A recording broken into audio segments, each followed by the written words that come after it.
Hello friends, good morning. এখন বাজে সকাল 8টা আর আজ হলো সোমবার। আমি আমার ব্লগটা এখান থেকে শুরু করছি, দেখতে থাকো। তো দেখো, ভোরবেলা উঠে বাসি কাজ সেরে স্নান করে আজকে না স্নানের সময় কটা কেচে দিয়েছিলাম। ওই মেয়ে বোর্ডিং থেকে এনেছিল না, কিছুটা কাচতে বাকি ছিল সেগুলো, আর মেয়ের কিছু ছিল আর আমাদেরও কিছু ছিল, সেগুলো কেচে মন্দিরেই চলে গেছিলাম। মেলা হয়নি। মন্দির থেকে এসেই দেখো জামা কাপড়গুলো মেলে দিচ্ছে, আর ওদিকে দেখো আমার বাবা চা খেতে বসে গেছে রোদ্দুরে বসে বসে। মা রান্না করছে, রান্নার ফাঁকে বাবাকে একটু চা করে দিয়েছে, তাই বাবা তাই রোদ্দুরে বসে বসে খাচ্ছে।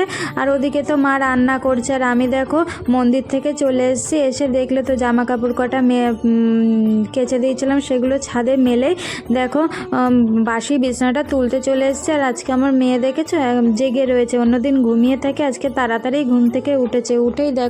উঠে পড়েছে। উঠেই দেখো বলছে, মা আমাকে এই জামাটা পরিয়ে দাও না, শীত করছে। ওই জন্য দেখো ওকে এই জামাটা পরিয়ে দিলাম, দিয়ে দেখো নেক্সট রুমে চলে গেছি। মা তো সকালবেলা যখন ঘুম থেকে ওঠে তখন তো বাসি বিছনাটা তুলে নেয়, তবুও আমি বিছনাটা একটুখানি টান টান করে নিলাম, নিয়ে আলনাটা অগোছালো হয়েছিল, আলনাটাকে একটু গুছিয়ে নিলাম। তারপরে দেখো মেয়ে উঠে দাঁত ব্রাশ করছে, আর যেই আমার ফোন ধরা দেখেছে না, সেই ওর নকশা শুরু হয়ে গেছে।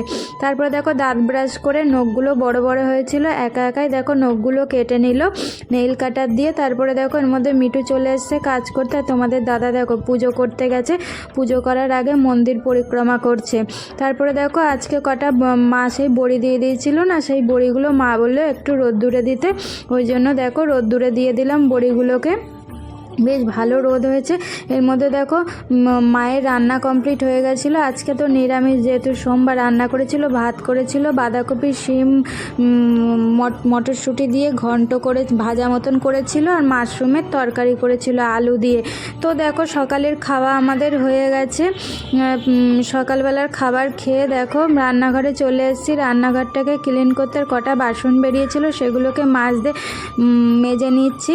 আর মা তো আগেই বেশি বাসনগুলো মেজে নিয়েছে রান্না করতে করতে। তো দেখো রান্নাঘরের কাজ আমার কমপ্লিট হয়ে গেছে। তারপরে খাবার টেবিলটাকেও একটু মুছে নিলাম। দেখো তারপরে দেখো আমি, আমার বাবা, আমার মেয়ে, মা সবাই মিলে দেখো বারান্দাতে রোদ পোয়াতে বসে গেছি। তারপরে দেখো দুপুর এখন 1:30 মতন বাজে। তোমাদের দাদা না সকালবেলা দই নিয়ে এসেছিল, আজকে নিরামিষ যেহেতু, ওই জন্য দেখো চারজনে খেতে বসে গেছি। তোমাদের দাদা আজকে একটু দেরিতে আসবে বলেছে, ওই জন্য দেখো চারজনে খাওয়া আমাদের হয়ে গেছে। খাবার খেয়ে দেখো বিকেলবেলার কাজগুলো করে নিচ্ছি, যে জামা কাপড়গুলো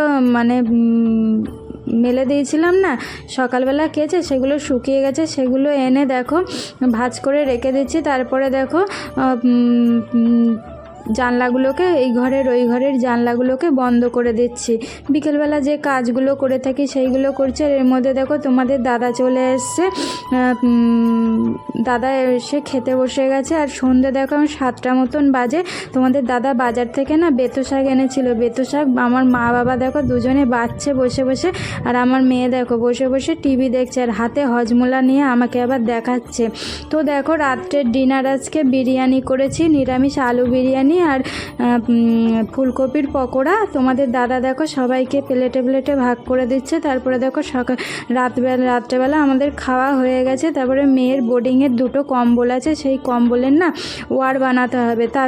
তারপরে আমাদের ওই লেপের ওয়ারটাও ছিঁড়ে গেছে, লেপের ওয়ার বানাতে হবে, তাই তোমাদের দাদা দেখো মাপ নিচ্ছে, আর আমার মেয়ে দেখো হেল্প করছে। তো আমার ব্লগটা এই পর্যন্তই। ভালো লেগে থাকে